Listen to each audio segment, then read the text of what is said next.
ঢাকা বিশ্ববিদ্যালয়ের অধিভুক্ত যে মেডিকেল কলেজগুলো আছে সেখানে 2018-19 সেশনের যে শিক্ষার্থীরা ছিলেন তাদের ফাইনাল প্রফের ফলাফল কিছুদিন আগে হয়েছে। সেই ফলাফলে যেসব শিক্ষার্থী অনুত্তীর্ণ হয়েছে তাদের দাবি হচ্ছে বা অভিযোগও বলা যায় যে বিগত বছরে বিগত সেশনের যারা ছিলেন তাদেরকে 2বার সাপ্লিমেন্টারি দেওয়ার সুযোগ দেওয়া হয়েছিল, কিন্তু এই শিক্ষার্থীদেরকে একটিবারের জন্য সুযোগটা দেওয়া হচ্ছে না। এটা কি তাদের জন্য অবিচার হচ্ছে কিনা এখানে? হ্যাঁ, আমি এই জিনিসটা দেখছি। অবিচার বলতে অবিচারের আগে একটু পেছনের গল্পটা বলা উচিত যে দেখেন আপনি পরীক্ষা দিতে দিচ্ছেন না আইনি দোহাই দিয়ে, এটা নর্মাল, খুবই নর্মাল হতে পারে। কিন্তু আপনি যে এর আগে যে সুযোগ দিচ্ছেন সেটা কেন সুযোগ দিচ্ছেন? 17-18-কে কেন সুযোগ দিচ্ছেন, তাই না? 17-18 সেশনকে তো তারা সুযোগ দিয়েছে এবং 2বার সুযোগ দিয়েছে। এই সুযোগটা তাহলে আপনি কেন দিয়েছেন? এটা একটা বড় প্রশ্ন। আরেকটা প্রশ্ন হচ্ছে আপনি 18-19 সেশনকে এই সুযোগটা দিবেন না। হ্যাঁ, ঠিক আছে, এটা খুবই আপনার আইনগতভাবে আপনার সিদ্ধান্ত, বিএমডিসি আইনে নাকি জটিলতা আছে আপনি বলতেছেন, সব ঠিক আছে।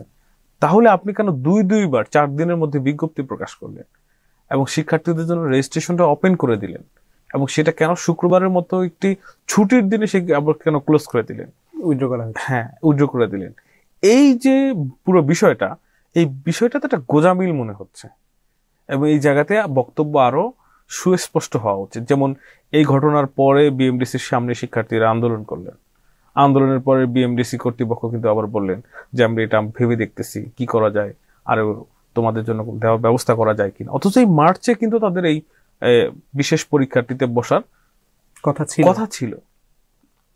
এখন আপনি বলতেছেন পরবর্তী সেশনের সঙ্গে তাদেরকে এটা দিতে, মানে এই এখানে আরেকটা বিষয় যোগ করি। পরবর্তী সেশনের ক্ষেত্রে যেটা হয়েছে 19-20 সেশনের অভিযোগ হচ্ছে যে তাদের যে পরীক্ষাটা জুনে বা জুলাই হওয়ার কথা সেটা এই মানে কুরবানি ঈদের পরে হওয়ার কথা, সেটা রমজানের ঈদের পরে নিয়ে আসা হচ্ছে এই 18-19 সেশনের সাথে তাদের পরীক্ষাটা একসঙ্গে মার্চ করে ফেলার জন্য।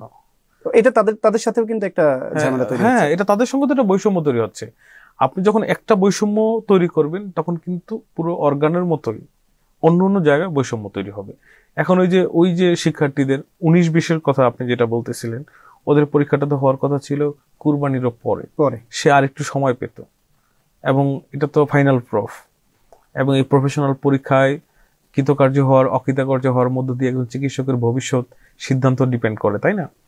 এতদিন যে পড়াশোনা করলেন তার চূড়ান্ত একটা পরীক্ষা, আপনি সেই ছেলেটাকে তড়িঘড়ি করতেছেন এই ছেলেটাকে বিশেষ সুযোগ দিবেন না বলে।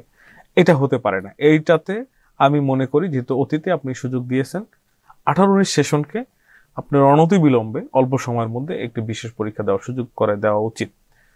আর 19-20 সেশনকে আপনি সময় কমিয়ে এনে বৈষম্য করা উচিত আমি মনে করি না। শিক্ষার্থীদের অভিযোগ হচ্ছে অন্যান্য বিশ্ববিদ্যালয়ে কিন্তু সুযোগটা দেওয়া হচ্ছে। হ্যাঁ, সুযোগ দেওয়া হচ্ছে। তো একই বিএমডিসির অধীনে অন্যান্য বিশ্ববিদ্যালয়কে সুযোগ দেওয়া হচ্ছে, ঢাকা বিশ্ববিদ্যালয়ের অধীনে থাকা অধিভুক্ত থাকা মেডিকেল কলেজগুলোতে সুযোগটা পাচ্ছে না।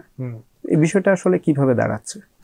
এইটা হয়তো বা হয়েছে কি, হ্যাঁ আপনি যেটা বললেন অন্যান্য বিশ্ববিদ্যালয় কিন্তু অধিভুক্তদের এই সুযোগগুলো দেওয়া হচ্ছে, এবং এখানে যেটা আমার মনে হচ্ছে যে বিএমডিসি হয়তো বা এই নতুন করে পরীক্ষা আয়োজন করা, যেহেতু ঢাকা বিশ্ববিদ্যালয় অধিভুক্ত অনেক প্রতিষ্ঠান এবং সবচেয়ে বেশি প্রতিষ্ঠান অধিভুক্ত, এখন এটা হয়তো বা তারা চাচ্ছেন না যে নতুন করে পরীক্ষার প্রিপারেশন নেওয়া, আয়োজন করা, এটা তাদের জন্য হয়তো বা একটু কঠিন হয়ে যাচ্ছে, কারণ আবার অল্প কিছুদিন পরে আরেকটা পরীক্ষা আয়োজন করতে হবে।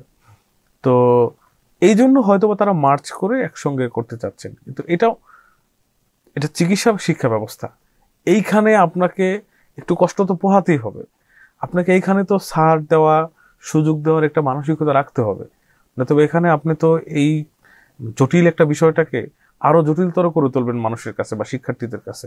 কারণ এখন আপনি দেখেন 18-19 সেশনের শিক্ষার্থীরা কিন্তু চরম একটা অনিশ্চয়তার মধ্যে আছে যে তার পরবর্তী সেশনের সঙ্গে এঙ্গেজ করে দেওয়া, যুক্ত করে দেওয়া হচ্ছে। তার মানে তার কি একটা ইয়ারই কি লস চলে যাচ্ছে কিনা, আপনি কেন ওই হতাশার মধ্যে রাখবেন? আমি মনে করি যে একই বিএমডিসি অন্য বিশ্ববিদ্যালয়ে যে সুযোগটা দিচ্ছে ঢাকা বিশ্ববিদ্যালয় অধিভুক্তদেরও সে সুযোগটা দেওয়া উচিত।